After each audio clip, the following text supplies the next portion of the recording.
BPL অবশেষে বরিশালের পরে নতুন নতুন একটা দলকে ফাইনালিস্টের হিসেবে যেই দলটা মুখোমুখি হয়েছিল কমিটির দল চট্টগ্রামের বিপক্ষে, সেই চট্টগ্রামকে হারিয়ে রাজশাহী শেষ পর্যন্ত শিরোপা জিতে নিয়েছে এবং রাজশাহীর বিপিএল এর দ্বিতীয় শিরোপা।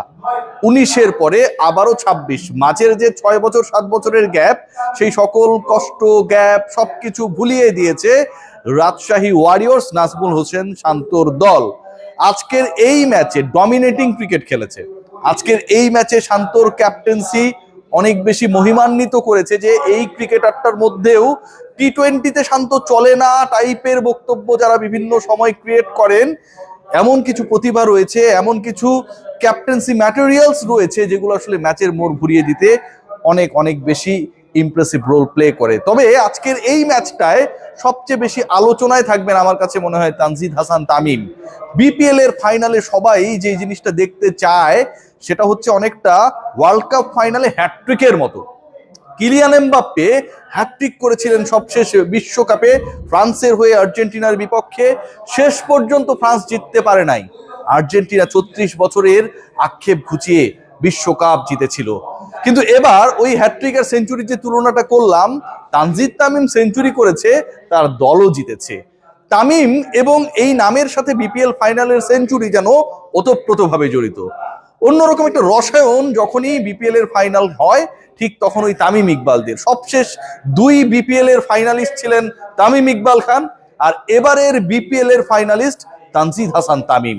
সবশেষ 2 বিপিএল এর চ্যাম্পিয়ন টিম নেতৃত্ব দিয়ে চ্যাম্পিয়ন হয়েছিলেন তামিম ইকবাল খান, আর এবার ব্যাট হাতে নেতৃত্ব দিয়ে চ্যাম্পিয়ন হয়েছেন তানজিদ হাসান তামিম। যেই শতকটা তিনি হাঁকিয়েছেন, বাংলাদেশিদের মধ্যে বিপিএল এর ফাইনালে শতক হাঁকানোর একমাত্র এই তামিমের এই শতকের আগে একমাত্র দৃষ্টান্তটাও ওই তামিম ইকবাল খানের। অসাধারণ। মানে আজকের এই ম্যাচে তানজিদ হাসান তামিমের ব্যাট, তানজিম হাসান তামিমের নক, 174 রানের যে স্কোরটা রাজশাহী করেছে 4 উইকেটের বিনিময়ে, আমার কাছে মনে হয় যে সবচেয়ে বড় রোল প্লে করেছে। 62 বলে 100 রান, বাকিরা মিলে যারা ব্যাট করেছে সবার অবদান হচ্ছে 70-এর কাছাকাছি, কিছু রান ছিল এক্সট্রা। এই ম্যাচটাকে কেন্দ্র করে আলোচনা করতে গেলে কয়েকটা পার্ট থাকে। ফাইনালের চ্যাম্পিয়নশিপ নিয়ে আলোচনা করতে গেলে কয়েকটা পার্ট থেকে, যে আলোচনা কেউ করবে না আমি করছি। প্রথম কথা যেটা বলতে হয় সেটা হচ্ছে আমার অতি প্রিয় মানুষ, আমি ওনাকে বলি, আপনি বিশাল পাকনা একটা লোক, হান্নান সরকার। হান্নান ভাই আমার কন্টেন্ট লাইক করে না, দেখেও না। এই মানুষ বিপিএল এ মোটামুটি একটা দুর্বল আবাহনী মানে অনেক বড় শক্তিশালী দল, সেটাকে চ্যাম্পিয়ন করেছিল কদিন আগেই। এই মানুষটা বিপিএল এ রাজশাহীর দায়িত্ব পেল, দলটাকে গড়লো।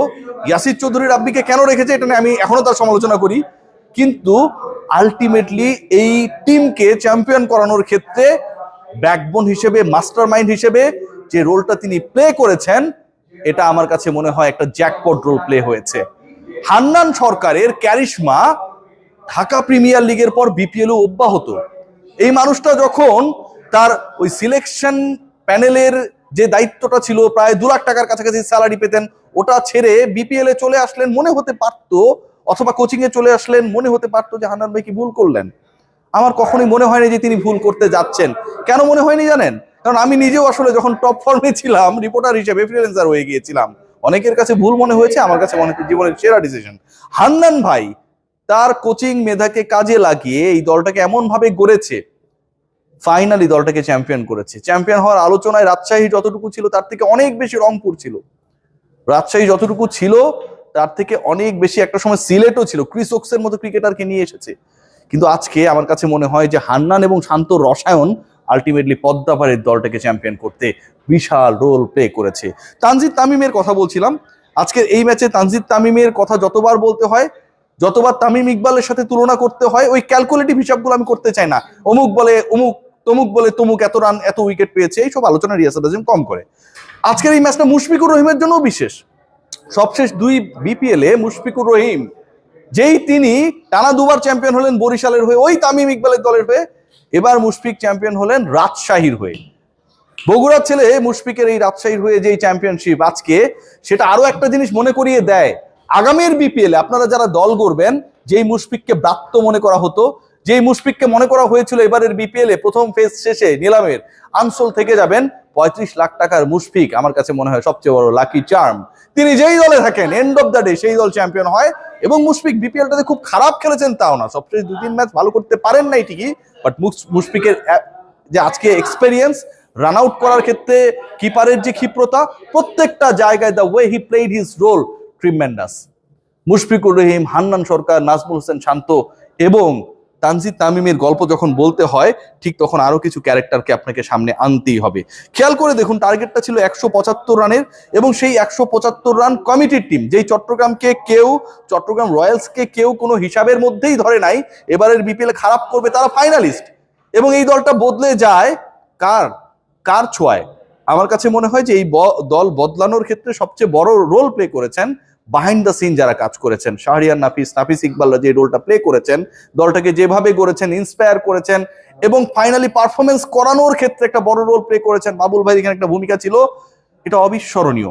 সেই দল আজকে পারে নাই কেন? পারে নাই হচ্ছে ওই যে আমরা যদি খেয়াল করে দেখি, প্রথমে একটা নাম রয়েছে Binura Fernando, 3 over 9 run 4 wicket নিয়েছেন। প্রথম 2 উইকেট 18 রানের মধ্যে যখন তিনি নিয়ে নিলেন এবং সেই 2 উইকেটে 2 batter Mohammad Naim in form bowled হয়ে চলে গেলেন, Mahmudul Hasan Joy top order number 3 তিনিও যখন তানজিদ হাসানের হাতে ক্যাচ বা তালুবন্দি হয়ে আউট হয়ে গেলেন, ঠিক তখন ওই পাওয়ার প্লেতে মাজাটা ভেঙে গেল চট্টগ্রাম রয়্যালসের। তবে আমার কাছে মনে হয় মিডল ওভারে আজকের এই ম্যাচে আব্দুল গাফফার সাকলাইনের বোলিং, শেষে এসে হাসান মুরাদ আমার ইউনিভার্সিটির ছোট বোনের হাজব্যান্ড, এটা বলতেই হচ্ছে, হাসান মুরাদের বোলিং 4 ওভার 15 রান 3 উইকেট। ব্যক্তি জীবনেও তিনি কতটুকু কিপটা এই খবরটা আমি নেওয়ার চেষ্টা করবো তার ওয়াইফের কাছ থেকে। 3.75 ইকোনমি এবং 3টা উইকেট, যেই সময়টায় মনে হচ্ছিল যে অনেক কিছু ঘটে যেতে পারে, ম্যাচের পুরো সিনারিও চেঞ্জ হয়ে যেতে পারে। টি-20 ক্রিকেটের শেষ 5-6 ওভার 8 ওভার 9 ওভারে অনেক ঘটনা ঘটে। হাসান মুরাদ সেখানটায় পঞ্চম বোলার হিসেবে এসে তার 4 ওভারের কোটা শেষ করেছেন, 3টা উইকেট নিয়েছেন এবং 4-এর নিচে ইকোনমিতে বল করে প্রতিপক্ষকে চাপে রেখেছেন, মিসহিট করতে সাহায্য করেছেন এবং আজকের এই ম্যাচটা তার দল রাজশাহীকে জেতাতে একটা বড় রোল প্লে করেছেন। খেয়াল করে দেখবেন আজকে নাজমুল হোসেন শান্তর যে ক্যাপ্টেন্সি, বোলিং চেঞ্জেস গুলো যদি খেয়াল করে দেখেন, বিনুরা ফার্নান্দোকে তিনি তারপরেও রেখে দিয়েছিলেন 3 ওভার হওয়ার পরেও, সাকসেসফুল হবার পরেও, 9 রান দিয়ে 4 উইকেট নেবার পরেও। আবার একই সাথে আব্দুল গাফফার সাকলাইনকে যখন যেভাবে ইউজ করার দরকার সেটাও তিনি করেছিলেন।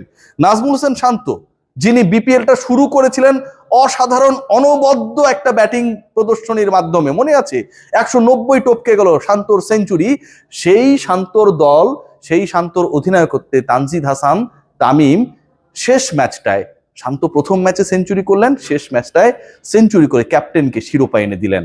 হান্নান সরকার, নাজমুল হোসেন শান্ত কিংবা আজকের এই ম্যাচে তানজিদ হাসান তামিম, মুশফিকুর রহিম আমার কাছে মনে হয় রাজশাহীর ইতিহাস লেখার ক্ষেত্রে একটা বড় নায়কের ভূমিকায়, মহানায়কের ভূমিকায় রোল প্লে করেছেন। হাসান মুরাদের bowling definitely it should be given a salute. Take care.